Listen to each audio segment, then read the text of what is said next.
साल 2013 में भारत और ऑस्ट्रेलिया के बीच 7 मैचों की ऐसी वनडे सीरीज खेली गई थी जो आज से पहले ना कभी हुई थी और ना कभी होगी, क्योंकि इस सीरीज का हर एक मुकाबला बेहद ही रोमांचक हो रहा था।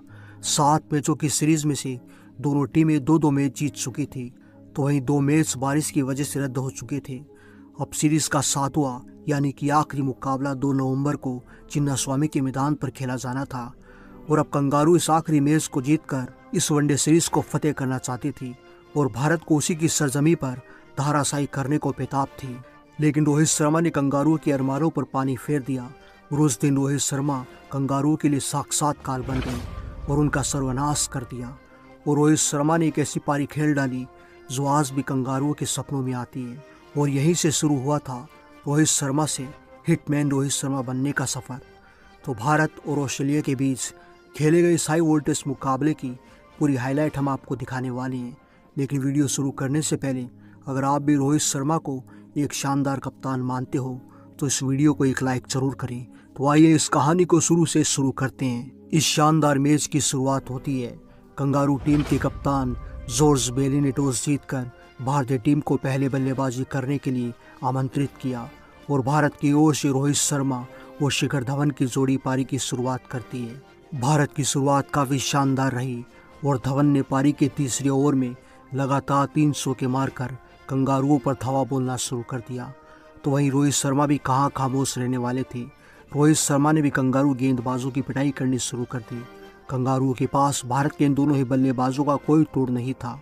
अभी केवल 15 ओवरों का खेल हुआ था और भारत का स्कोर 100 के पार जा चुका था और देखते ही देखते धवन और रोहित के बीच 112 रनों की साझेदारी भी पूरी हो चुकी थी। लेकिन फिर भारत को धवन के रूप में एक बड़ा झटका लग जाता है और धवन 57 गेंदों पर 60 रनों की पारी खेलकर दोहरट्टी की एक शानदार बॉल के शिकार हो जाते हैं। लेकिन आउट होने से पहले धवन अपना काम कर चुके थे और भारत को एक तूफानी शुरुआत मिल चुकी थी।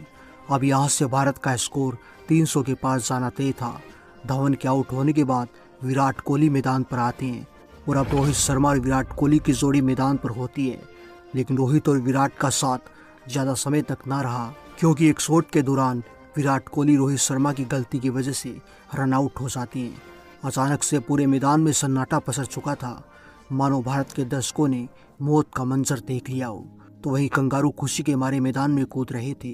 खेल विराट कोहली के आउट होने के बाद सुरेश रैना मैदान पर आते हैं। तो वहीं कोहली के आउट होने के बाद रोहित का बल्ला कुछ समय के लिए खामोश हो गया। लेकिन जब दोबारा से रोहित शर्मा ने तबाही मचानी शुरू की तो फिर कंगारुओं के लिए रोहित को रोकना मुश्किल हो गया और रोहित पहले से ज़्यादा खूंखार हो गए। तो वहीं सुरेश रैना भी रोहित का जमकर साथ निभा रहे थे। लेकिन फिर भारत को रैना के रूप में एक और बड़ा झटका लग जाता है और रैना 28 गेंदों पर 30 रनों की पारी खेलकर कंगारू गेंदबाजों के शिकार हो जाते हैं। और जब भारत का स्कोर 34 ओवरों में 207 रन था तभी युवराज सिंह भी फॉकनर की गेंद पर आउट होकर बाहर चले जाते हैं। अब जहाँ एक छोर से रोहित कंगारुओं की जमकर पिटाई कर रहे थे तो वहीं दूसरे छोर से भारत लगातार विकेट गंवा रहा था।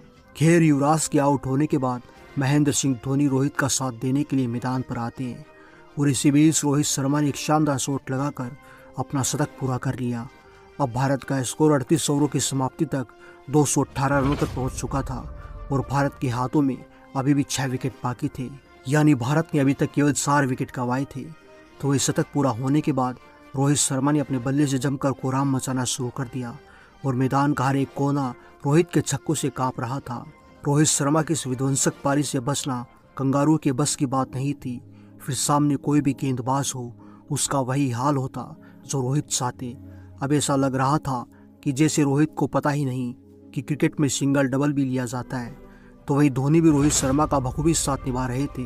वो शानदार बल्लेबाजी कर रहे थे और देखते ही देखते रोहित ने 46 ओवरों में अपना 150 का आंकड़ा भी पार कर लिया और अब पहली पारी में 4 ओवर का खेल बाकी था और भारत का स्कोर भी 300 होने वाला था।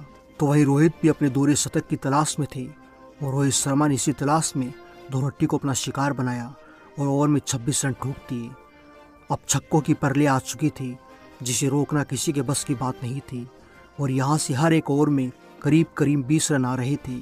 और फिर देखते ही देखते 50वें ओवर की पहली बॉल पर एक शानदार छक्का लगाकर रोहित शर्मा ने अपने करियर का पहला दोहरा शतक लगा दिया और रोहित के दोहरे शतक की खुशी रोहित से ज़्यादा विराट को हो रही थी, क्योंकि यहाँ एक शतक रोहित का था तो वही दूसरा शतक विराट कोहली का था।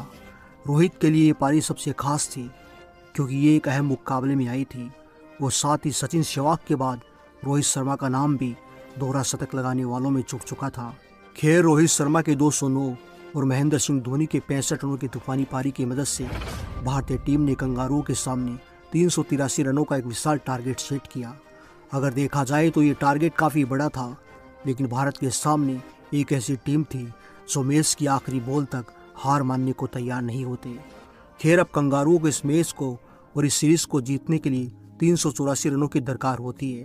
अब ऑस्ट्रेलिया की टीम लक्ष्य का पीछा करने के लिए मैदान पर आती है, लेकिन 7 रनों पर मोहम्मद शमी ने फिंच को चलता कर दिया और कंगारुओं को पहला झटका दे दिया।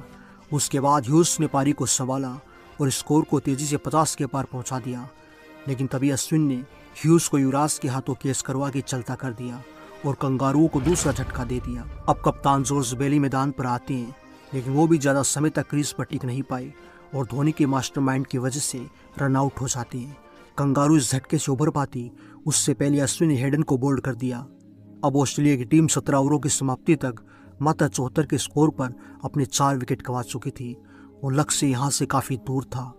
यहाँ से सबको लगा कि भारत इस मैच को आसानी से फतेह कर लेगी, लेकिन अभी तो ऑस्ट्रेलिया के तुरीन में मैक्सवेल नामक ऐसा तीर था जो भारत के हर एक गेंदबाज को छन्नी करने वाला था और मैक्सवेल ने मैदान पर आते ही चौको छक्कों की ऐसी तबाही मचाई जिसके सामने भारत का गेंदबाजी क्रम पूरी तरह से तहस नहस हो गया और देखते ही देखते मैक्सवेल ने मात्र 18 गेंदों पर अपना 50 पूरा कर लिया।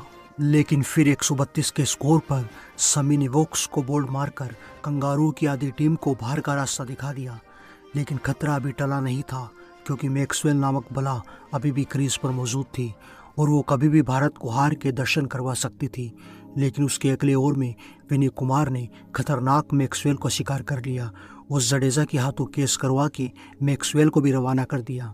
अब 150 के भीतर कंगारुओं के 6 विकेट गिर चुके थे, लेकिन कंगारुओं को इतनी आसानी से हार मानने के लिए विश्व विजेता नहीं कहा जाता क्योंकि उसके बाद जेम्स फॉकनर और शेन वॉटसन मैदान पर होते हैं और कंगारू टीम के दोनों ही बल्लेबाज हार मानने को तैयार नहीं थे।